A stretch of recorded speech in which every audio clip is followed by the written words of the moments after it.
제가 인터넷에 자주 들어가는 사이트 몇 번 이야기를 나눈 적이 있었던 것 같은데요. 파리쿡이라는 사이트가 있습니다. 그러니까 숫자로 82니까 빨리라는 뜻이죠. 그다음 쿡, 요리하다 해서 빨리 요리하자라는 의미를 가진 제목의 주부들이 가는 사이트인데요. 저는 주부인양 하면서 이제 눈팅만 하는 사이트입니다.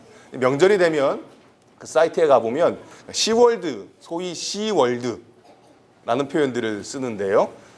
시월드의 이야기로 넘쳐납니다.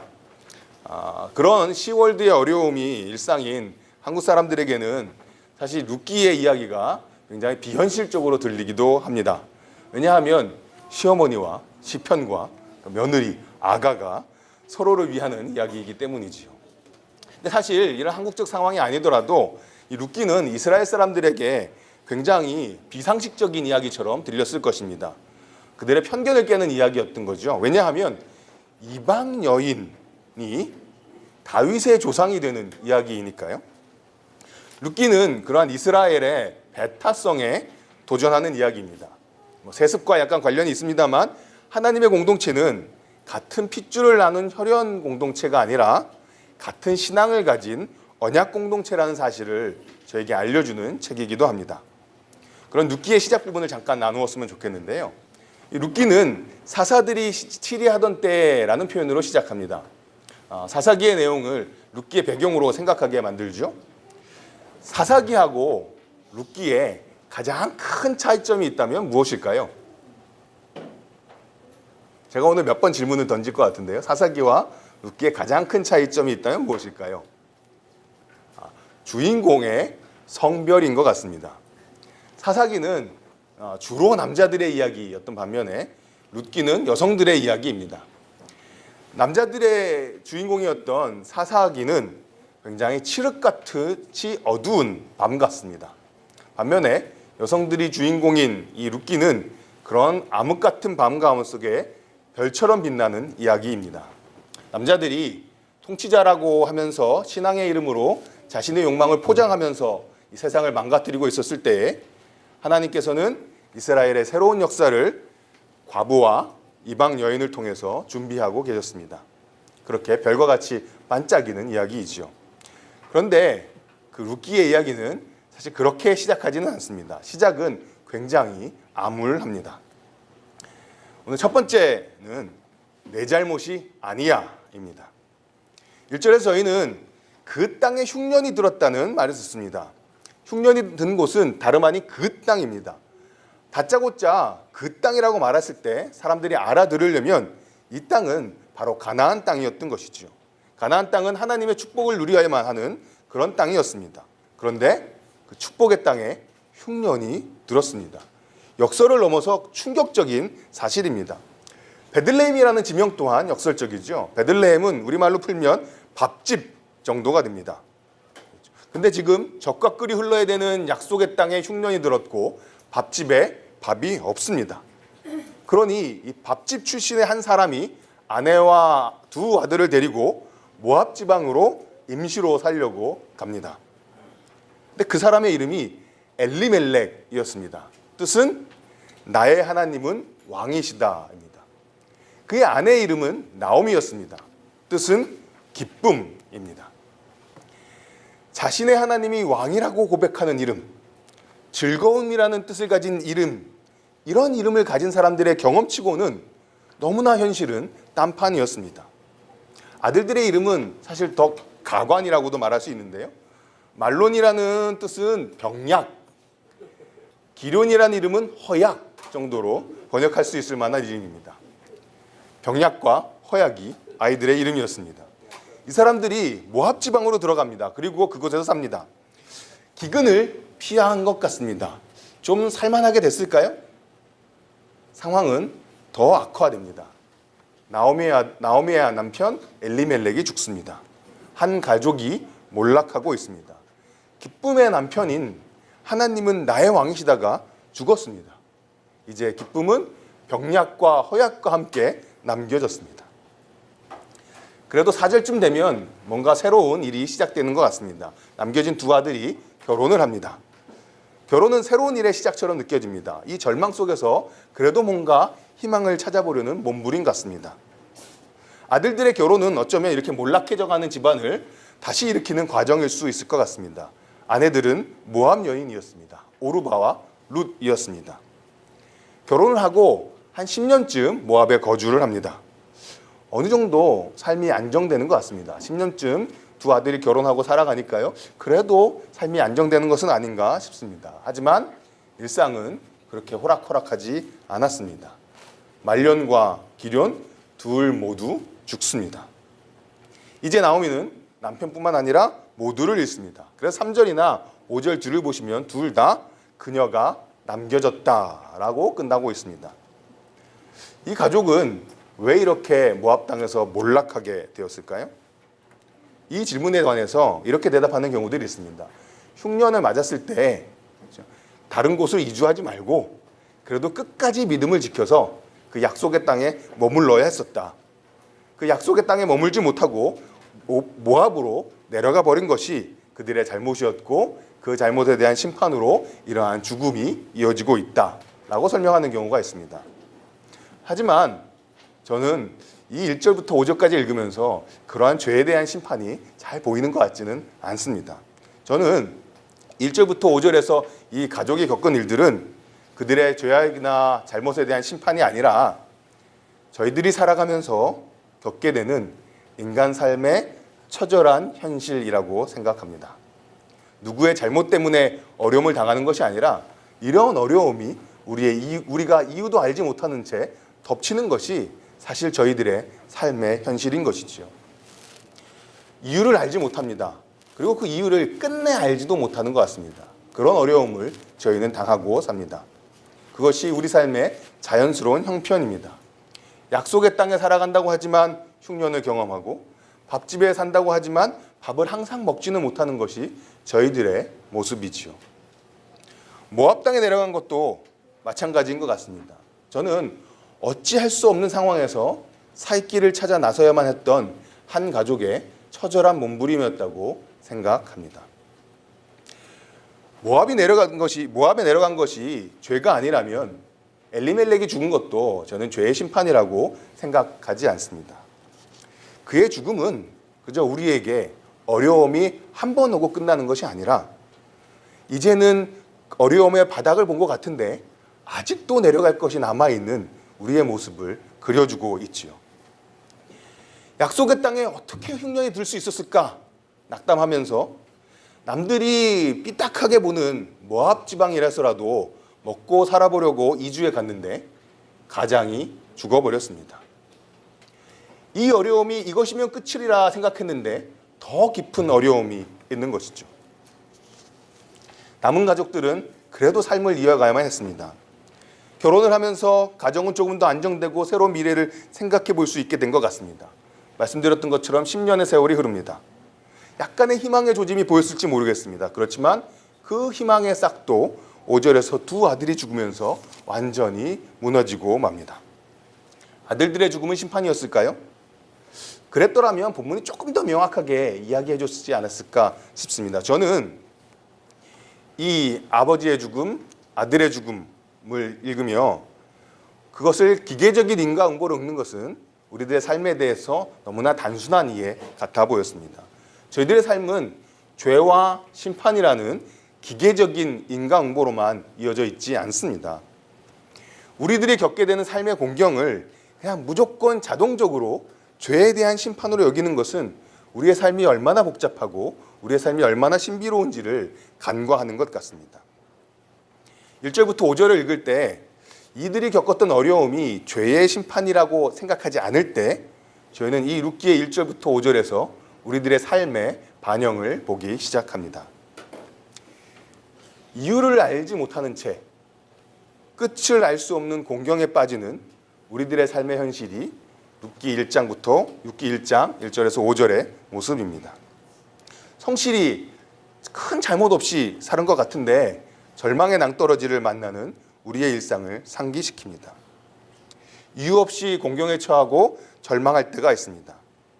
그래도 살아보려고 애쓴 결과 절망의 지점에서 삶이 안정되는 것 같고 잠시 나아지는 것 같습니다. 이미 바닥까지 다 내려왔다고 생각했는데 더 잃어버릴 것이 있었습니다. 여기서 꼭 말씀드리고 싶은 것이 있는데요. 근데 그것이 그 고통이나 어려움이 꼭 우리의 죄나 잘못 때문이 아닐 수 있다는 것입니다.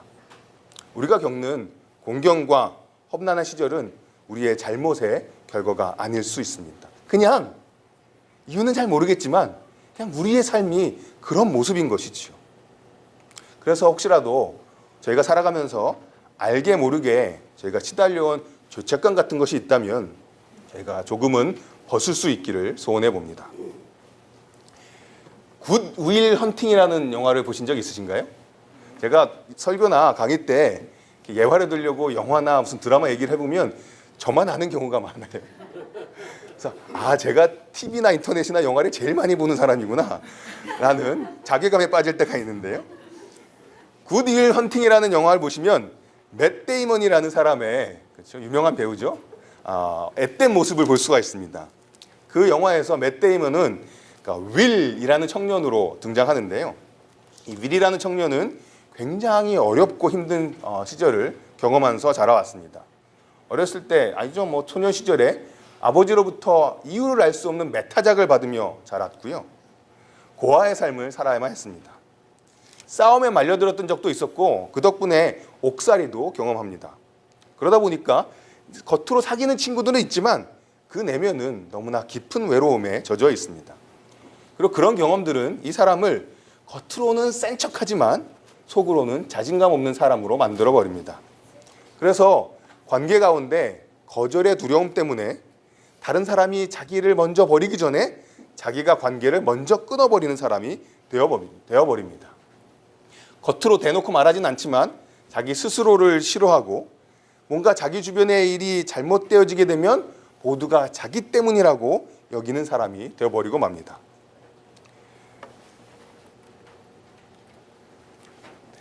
이런 윌의 모습과 과거가 담긴 자료를 로빈 윌리엄스가 파일을 보고 나서 윌과 대화하는 장면입니다. 그리고 그는 그 윌에게 그가 겪었던 삶의 역경이 윌의 잘못 때문이 아니라고 이야기해 줍니다. Hey, Will. I don't know a lot. You see this?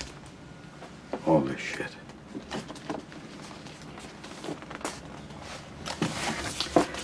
This is not your fault.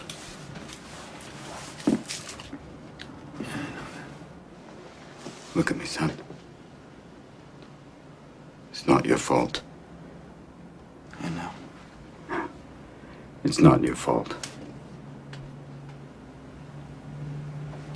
I know. No, you don't. It's not your fault. I know. It's not your fault. All right. It's not your fault. It's not your fault. Don't fuck with me. It's not your fault. Don't fuck with me, all right? Don't fuck with me, Sean. Not you. It's not your fault.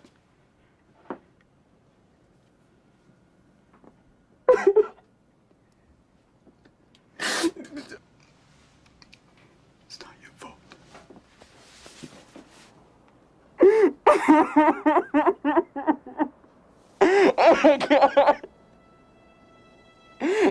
I'm so sorry.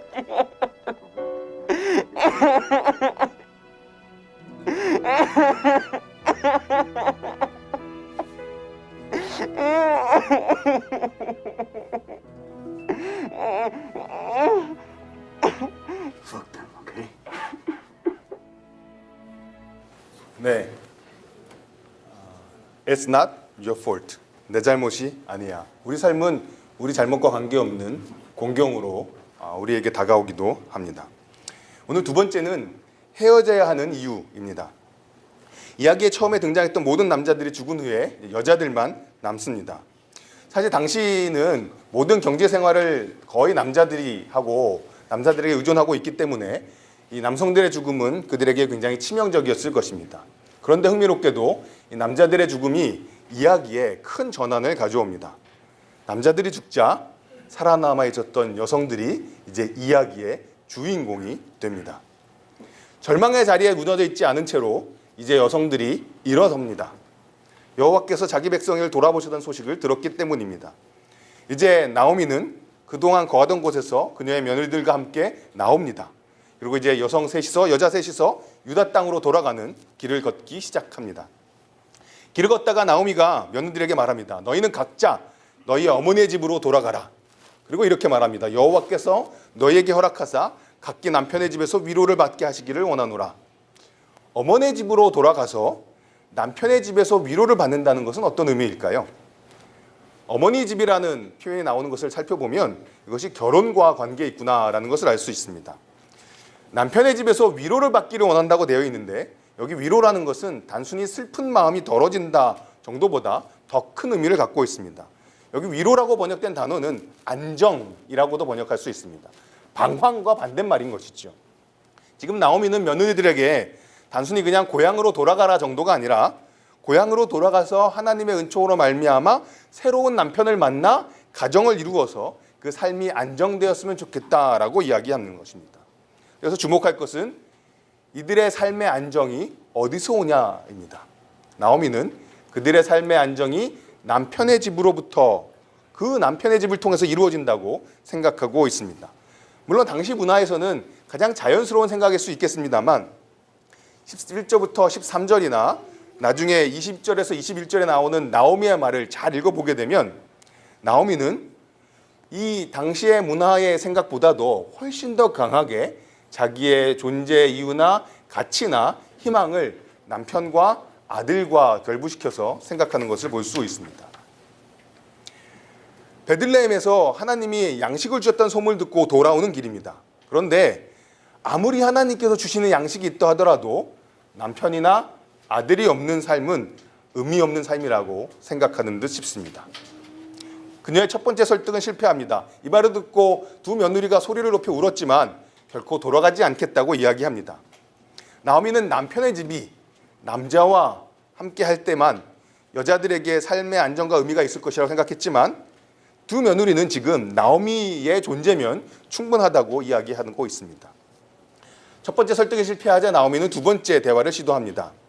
지금 나오미는 남성을 의존보다 거기에 자기의 모든 존재를 지지하는 그런 생각을 하고 있습니다.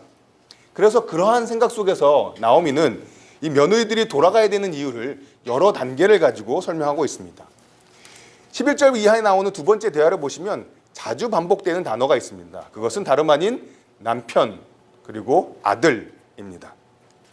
나오미는 자신의 가치가 자기에게 아들이 있느냐 없느냐, 자기에게 남편이 있느냐 없느냐에 달려 있다고 생각하고 있습니다. 남편만이 여성들에게 희망을 준다고 생각하고 있습니다. 그 논리는 굉장히 치밀해 보이기도 합니다. 먼저 이렇게 묻습니다. 내 태중에 너희의 남편 된 아들들이 있느냐? 살아있는 아들은커녕 뱃속에조차 아들들이 없는데 도대체 이 며느리들에게 무슨 희망이 있겠냐는 것입니다. 그러니 제발 돌아가라. 그리고 두 번째로 이야기합니다. 나는 남편을 두기에는 너무 늙었다. 지금 뱃속에 아들이 없으니까 아들을 만드는 법은 결혼이라도 하는 것인데 결혼하기에 자기는 너무 늙었다는 것입니다. 그럴 가능성도 없습니다. 현실은 그렇다 치고 그럼 한번 상상을 해보자고 이야기를 합니다. 설령 결혼을 할 수 있다 치자. 그럼 그렇다고 희망이 있는가? 그것도 아니라는 거죠. 왜냐하면 오늘 밤 당장 결혼한다 치더라도 그래서 아들을 낳는다 치더라도 그 아이들이 자랄 때까지 어느 세월을 기다리겠냐는 것입니다. 말이 안 된다는 것이죠. 지금 나오미는 두 여인들에게 남편을 제공해 줄 수 있는 가능성이 전혀 없다고 반복해서 설득합니다. 그러니 이 며느리들은 아무런 가치가 없는 자신을 떠나야만 살 수 있다고 말합니다. 그것이 나오미의 생각이었습니다. 그의 결론을 풀어보면 이렇게 할 수 있습니다. 내 딸들아, 나와 함께 가는 것은 안 된다. 나의 고통이 너희들이 감당하기엔 너무나 크기 때문이다. 여호와의 손이 나를 치셨기 때문이다. 여호와께서 자기를 쳐서 남편과 아들이 죽었고 그래서 자기에게는 아무것도 남지 않았는데 이것들은 이 젊은 여인들이 감당하기에는 너무 크기 때문에 아무런 가치가 없는, 아무런 소망이 없는, 아무런 남자가 없는 자기를 따라와서는 안 된다는 것이 나오미의 생각이었습니다.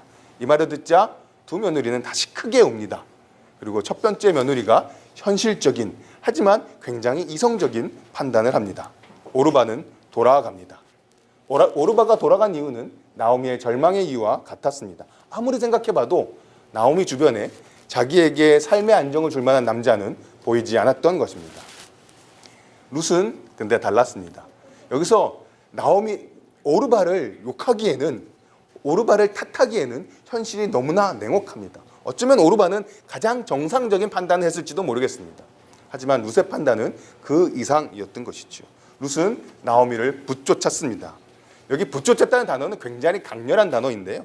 창세기에서 남자가 부모를 떠나 그의 아내와 합하여 한 몸이 될 때 이 합하다가 이 붙쫓았다의 동사입니다.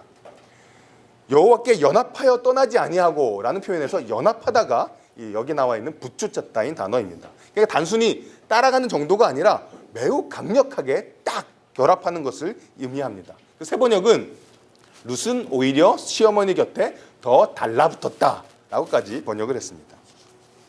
나오미는 자신의 가치를 남자와의 관련 속에서 찾았습니다. 오르바도 그렇게 생각했습니다. 하지만 룻은 그렇지 않았습니다. 룻은 남자가 있건 없건, 나오미 주변에 남성으로 인한 소망이 있건 없건 나오미 존재 자체에 의미를 두고 그녀와 함께 했습니다. 저희들에게 물어보고 싶습니다. 저희들의 가치는 어디에 근거하나요? 저희들의 삶의 희망과 가치의 근거는 무엇인가요?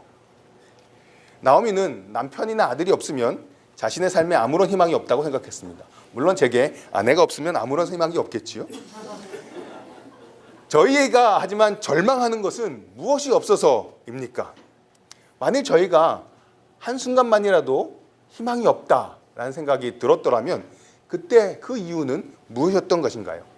당시 문화는 나오미에게 남성이 없으면 당신은 가치가 없는 존재야 라고 생각하게 만들었습니다. 저희도 주변에서 우리로 하여금 그래도 이것은 있어야 우리 삶의 가치도 있고 희망을 생각해 볼 여지도 있다고 생각하게 만드는 것이 무엇이 있을까요? 제가 이 질문을 저에게 던져보고 제 아내에게 던져보고 또 여러분들에게 던져보고 싶습니다. 각자 다를 수 있겠습니다만 우리는 우리 스스로의 존재 의미가 아닌 우리가 갖고 있는 혹은 주변에서 세상 문화가 가져야만 한다고 우리에게 강요하는 어떤 것에 우리의 희망과 우리의 가치를 두고 있는지 모르겠습니다. 우리의 가치는 우리가 소유하는 혹은 이것은 소유해야 된다고 주변에서 외치는 어떤 것에 달려있지 않습니다. 룻은 그것을 보았던, 이 사실을 알았던 사람이었습니다. 룻은 자신에게 인애를 베풀어 주었던 나오미 그 사람 자체의 가치를 보았던 사람입니다. 그러고 이어서 나오는 15절부터 18절에 있는 어머니의 하나님이 나의 하나님이 될 것이라는 룻의 고백은 매우 놀라운 고백입니다. 사실 이 고백은 굉장히 중요해서 오늘 다루지 않겠습니다. 설교를 2시간을 할 수는 없으니까요.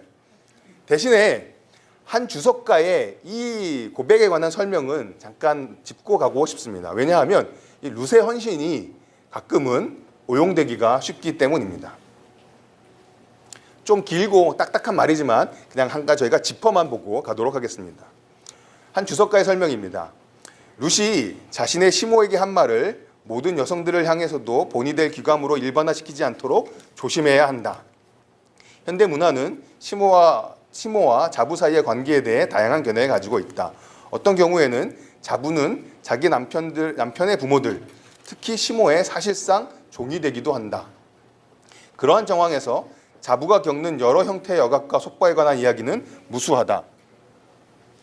일부 기독교 집단에서는 나오미를 향한 룻의 다짐이 모든 젊은 여인들로 하여금 자기 시모를 위해 죽도록 헌신하도록 권고하는 용도로 사용되고 있다. 이 이야기를 이런 식으로 적용하는 것은 잘못이며 우리는 이 이야기의 더 큰 맥락을 기억해야 한다. 정리하면 나오미에 대한 룻의 충절은 인간들 모두에게 해당하는 충절의 관계에 대한 일반적인 귀감을 제공하고 있지 시모에 대한 자부의 충절을 말하고 있는 것은 아니다. 물론 그 일반적인 것의 하나의 적용으로 이야기해 볼 수는 있겠습니다만 동시에 룻기는 상대방에게 자유로운 선택권이 있었지만 본인이 자발적으로 충성을 보인 본을 제시하는 것이지 관습이나 문화 혹은 성서적인 요구를 근거로 위압하려는 것은 아니다.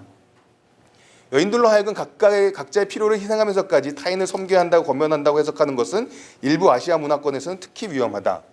그곳에서는 아직 신앙이 어린 기독 여성들에게 핵가족으로 살거나 집 밖에서 일하기보다는 시몬을 모시는 전통적 문화 관습을 따라야 한다고 주장하기 위해 룻을 그 표본으로 사용하는 경우가 종종 있기 때문이다. 무불면한 자기 희생을 합리화시키기 위해 성경을 활용하는 잘못 역시 여러 문화권의 여성들 가족뿐 아니라 삶의 여러 상태에서는 흔한 일이다. 정리하자면 우리는 누군가에게 룻의 충절을 강요할 수는 없다는 것이지요. 그것은 배려와 돌봄에 이미 있는 깊은 관계 속에서 자유롭게 스스로 우러나야만 할 것입니다. 어쨌든 나오미가 여러 가지 방식으로 룻을 모압으로 돌려보내려고 했습니다. 다시 결혼해서 안정을 찾았으면 좋겠다. 자기를 따라와 봐야 아무런 희망이 없다. 네 원래 갖고 있었던 사회적이고 종교적인 정체성을 회복해라. 이러한 권면들을 하면서 나오미가 며느리들을 돌려보내고 했던 이유는 자기에게 아무런 희망과 가치가 남아있지 않다고 생각했기 때문이었습니다. 그리고 그 이유는 자기 주변에 남자가 없었기 때문이었습니다. 그러나 평생을 같이 하겠다는 룻의 자발적인 현실을 생각하라는 나오미의 설득을 이깁니다. 룻이 정말 단호하게 결심하고 있다는 것을 나오미가 보고 말하기를 그칩니다. 조금은 무거운 침묵이었을 것 같습니다. 어쩌면 단념, 어쩌면 부담감이 담긴 이 침묵 속에서 두 여자는 베들레헴에 도착할 때까지 여정을 같이 합니다. 오늘 세 번째는 새로운 희망의 싹입니다. 나오미하고 룻이 베들레헴에 돌아오자 온 성읍이 떠들썩합니다. 그리고 여자들이 묻습니다. 나오미냐? 그런데 이런 반응에 대해서 나오미는 자기를 기쁨이라는 뜻을 갖고 있는 나오미라고 부르지 말고 괴로움이라는 뜻을 가진 마라라고 부르라고 대답합니다. 나오미는 이렇게 들뜬 환영이 반갑지 않았습니다. 나오미는 자신의 귀향을 기뻐하는 사람들에게 이거 기뻐할 일이 아니야 라고 말합니다. 왜냐하면 전능자가 자신을 심히 괴롭혔다고 생각했기 때문이었습니다. 전능자가 자기를 괴롭혔다고 토로한 나오미는 풍족하게 나갔지만 비어서 돌아오게 여호와께서 만들었다라고 자신의 상황을 묘사합니다. 풍족하게 나갔다고 말합니다. 조금 이상하지 않으신가요? 왜냐하면 흉년 때문에 먹고 살려고 아마도 굶주려서 떠나갔던 것 같은데 자신이 풍족하게 나갔다고 이야기합니다. 그리고 자신은 텅 비어서 돌아왔다고 말합니다. 흉년을 맞아 갔음에도 불구하고 풍족했다라고 말하는 것은 아마도 그 풍성함이 재산이나 먹을 거의 풍성함이 아니라 그녀와 함께했던 가족의 존재를 이야기하는 것 아닌가 싶습니다. 베들레헴을 떠날 때는 남편도 있었고 아들도 둘이나 있었습니다. 그런데 지금은 아무도 없다는 말입니다. 그리고 나오미는 이러한 자기의 처지가 하나님의 징벌이라고 말합니다. 옆에서 로빈 윌리엄스가 딱 이렇게 말해줘야 되는 거죠. It's not your fault. 전능자가 자신을 괴롭게 하고 심지어 자신에게 악을 행했다고까지 말합니다. 자신의 상황은 매우 비참하고 뭔가 내 잘못 때문인 것 같기도 하지만 설령 그렇다 하더라도 하나님이 너무하신 거 아니냐라는 죄책감과 억울함이 느껴지는 말입니다. 과연 나오미는 징벌을 받은 것일까요? 하나님이 그녀를 못 살게 하신 걸까요? 나오미의 심정은 충분히 이해할 만합니다. 왜냐하면 저희가 살면서 어려움을 만나면 그것이 작자의 처지에서 작건 크건 그리고 이것이 짧건 길건 어려움을 만나고 공경을 만나면 뭔가 내가 잘못한 것 때문은 아닌가라고 생각하는 것이 저희들의 모습이니까요.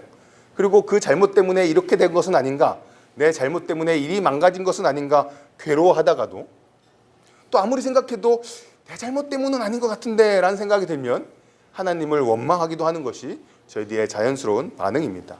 나오미의 심정이 이해가 가는 것은 사실입니다. 하지만 하나님은 인과응보로만 짜여진 삶에 반응하는 기계적인 심판자도 아니시고 자기 기분 내키는 대로 피조물을 괴롭히는 폭군도 아니십니다. 물론 모든 일의 궁극적인 주권이 하나님께 있기 때문에 우리의 잘못 때문은 아닌가, 하나님이 무슨 뜻을 갖고 계신가, 하나님의 어떤 심판처럼 생각하려는 경향이 저희한테 있고 그 생각이 완전히 잘못된 것은 아닙니다만 두 가지 분명한 사실은 우리의 삶이 인과응보로만 짜여진 기계적인 삶도 아니고 하나님이 자기 내키는 대로 우리를 괴롭게 하는 폭군도 아니라는 사실 두 가지는 분명합니다. 그리고 이런 하나님에 대한 오해 가운데 지금 나오미가 놓치고 있는 것이 있었습니다. 자기의 처지에 대해서도 잘못 판단하고 있었던 것이 있었습니다. 그것은 무엇이냐 하면 자신이 텅 비어서 돌아왔다는 생각이었습니다. 물론 남편이 죽었습니다. 두 아들도 죽었습니다. 그래서 남자가 없으면 다 끝났다고 생각한다면 지금 그녀의 삶은 텅 비었다고 말할 수 있을 것입니다. 하지만 나오미는 혼자가 아니었습니다. 나오미 곁에는 룻이 있었습니다. 나중에 룻기를 읽어보시면 이 룻에 관해서 베들레헴 여자들이 7 아들보다도 더 귀하다라고 평가하게 됩니다. 그런 소망의 싹이 되는 룻이 지금 나오미 곁에 함께 있었습니다. 그런데 나오미는 너무 절망한 나머지, 큰 상실감에 빠진 나머지 지금 자기 옆에 있는 자기 인생에 있어서 가장 중요한 인물이 될 룻을 제대로 알아보지 못하고 있었습니다. 그래서 22절에 보시면 나레이터는 나오미가 모압 지방에서 그의 며느리 모압 여인 룻과 함께 돌아왔는데 라고 나오미가 결코 혼자가 아님을 저희들에게 상기시켜주고 있습니다. 나오미는 빈 몸이 아니었습니다. 그녀와 평생을 함께 가지겠다고 결심하고 따라온 룻이 있었습니다. 그리고 결국 그 룻이 나오미의 삶을 다시금 풍족하게 만들 것입니다. 22절에서 저희는 희망의 싹 두 가지를 발견합니다. 첫 번째는 룻의 존재입니다. 사실 그의 며느리 모압 여인이라는 것은 룻의 이중적인 정체성을 보여주는데요. 룻이 모압 여인이라는 사실은 어쩌면 나오미에게 룻의 존재가 수치처럼 느껴지게 만들 수 있습니다. 하지만 그러한 부담이 되는 존재일지 모르지만 그 룻이 나오미에게 남겨진 희망의 싹이었습니다. 두 번째 희망의 싹은 지금이 보리추수가 시작되는 때라는 사실입니다. 1장이 시작할 때 흉년을 맞아서 베들레헴을 떠났습니다. 하지만 그들이 돌아왔을 때 이제는 보리추수가 시작될 때입니다. 이 성경 기자는 나오미의 삶이 절망과 상실에서 끝나버리지 않고 보리추수와 함께 새롭게 시작될 수 있다고 암시하는 듯합니다. 마치 어떠한 미니 시리즈의 에피소드가 끝날 때 굉장히 절망스러운 상황이지만 밑에 카페베네의 자막과 함께 다음 에피소드의 새로운 희망을 예고하면서 1장이 마무리되는 것과 같습니다. 카페베네의 자막이 별로 다음부터는 쓰지 말아야 될 것 같은 얘기인 것 같습니다. 저희 곁에 있는 룻은 누구일까요? 어떤 경우에는 그 사람의 존재가 나의 과거를 상기시키기 때문에 부담스럽기도 하고 수치스럽기도 합니다. 나에게 부끄러움이 되는 듯한 사람이기도 합니다. 하지만 나의 가치가, 우리의 가치가 내가 가진 것이 아니라 주변이 이것을 가져야 한다고 요구되는 그것이 아니라 내 가치를 내 자신에게서 찾아주는 사람, 그럴 수 있는 사람이 우리 인생이 어떤 상황에 놓여 있든지 간에 우리의 삶에 새로운 희망이 되는 사람입니다. 우리가 절망 속에 너무 깊게 빠져 있으면 그 사람이 옆에 있어도 그 사람의 존재가 느껴지지 않을 수 있습니다. 하지만 하나님은 결코 저희를 혼자 내버려 두지 않으십니다. 절망 속에 빠진 저희가 하나님께서 우리에게 붙여주신 사람을 보지 못할 뿐이지요. 절망의 순간에도 함께 자리를 지켜주었던 사람, 내 가치를 알아보아 주었던 사람, 분명 그 사람을 하나님께서 우리 곁에 붙여주셨으리라 믿습니다. 그리고 하나님께서는 우리 삶에 새로운 보리추수 시작대를 열어주시기를 소망합니다. 말씀을 정리하겠습니다. 룻기 1장은 슬픔이 일상이 되었던 한 가족의 이야기로 시작했습니다. 약속의 땅에 기근이 왔습니다. 떡집에 떡이 없었습니다. 살기 위해 고향을 떠나야만 했습니다. 그동안 모든 남자가 죽었습니다. 바닥을 모르는 슬픔과 절망의 시간이었습니다. 그러나 그것은 그들의 잘못 때문이 아니었습니다. 당시 문화 속에서 남자들이 다 죽었을 때 이제 여자들은 아무런 희망이 없다고 생각하기 쉬웠습니다. 나오미도 그렇게 생각했습니다. 우리도 그렇게 생각하는 것이 있습니다. 이것이 없다면 우리는 텅 비었다라고 생각하는 것이 있습니다. 그러나 룻기는 남자들이 죽은 이후에 일어나 길을 걸어가는 여자들의 이야기에서 본격적으로 시작합니다. 남편을 잃은 이방 여자가 역시 남편을 잃은 다른 여성을 품은 이내에서 새로운 삶의 이야기가 시작됩니다. 모압 여자 룻은 나오미의 가족이 겪었던 모진 세월을 상기시키는 아픈 존재였지만 그녀의 인애를 통해 새로운 희망의 싹이 솟아날 것입니다. 모든 일이 다 끝나버려 갔다는 절망 가운데 있을 때라도 누군가 저희 주변에 있습니다. 세상에 보기에는 수치스럽고 보잘것없어 보이는 사람일지라도 삶의 굴곡을 함께 했던 그 옆에 있는 사람이야말로 우리 일상에 숨어있는 새로운 은총의 싹입니다. 하나님께서 우리가 미처 인식하지 못하지만 우리 주변에 놓아두신 그 사람, 어떤 어려움에도 불구하고 우리와 함께 하기를 선택한 사람, 그 주변의 사람을 저희가 다시 확인할 수 있기를 바랍니다. 그 사람을 통해 하나님께서는 새로운 은총의 싹을 피우실 것입니다. 우리에게도 보리 추수가 시작되는 새로운 날을 허락해 주시기를 소원합니다.